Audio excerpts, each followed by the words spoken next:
Pakistan's legitimate Prime Minister, Imran Khan, who has been arbitrarily detained for 406 days, has spoken to representatives of media at the makeshift courtroom in Adiala jail, where politically motivated cases against him are being heard. Mr. Khan said that his party is ready to give the call for people to come out into the streets very soon. He reminded the nation that securing genuine freedom requires sacrifice, and should they fail to attain liberty from the country's elite capture, Pakistan's future generations would remain enslaved. Imran Khan has once again drawn parallels between the Pakistan of 1971 during General Yahya's regime, when the country was divided into two, and the current situation in Pakistan where, quote, General Yahya Part 2, end quote, is targeting the country's largest and most popular political party. Mr. Khan said that a small, powerful elite dominates all the resources, power, and control of the country. Quote, whenever this group wants, it violates the constitution, threatens judges, attacks the sanctity of the parliament that symbolizes democracy, abducts public representatives, and even women of their families, end quote. Answering questions about the Chief Minister of Khyber Pakhtunkhwa, Ali Amin Gandapur, holding peace talks with the Taliban government of Afghanistan to bring an end to cross-border terrorism, Mr. Khan said that he supports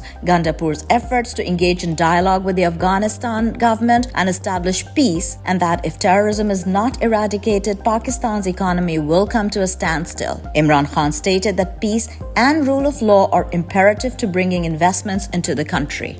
The Pakistani Society of Oxford University has issued a statement following politically motivated demands for Imran Khan's disqualification from the election process. The statement says that the society wishes to see a fair and impartial election process, and that they support the right of all eligible candidates to contest the election. Meanwhile, in an exclusive op-ed written by the British conservative Lord Daniel Hannan for Mahdi Hassan Zateo, the peer has made a case for how choosing Imran Khan, quote, will cement Oxford's status as the global university, end quote. If Imran Khan becomes the next chancellor of Oxford University, he would be the first chancellor from outside the United Kingdom, the first Muslim, and the first not to be white.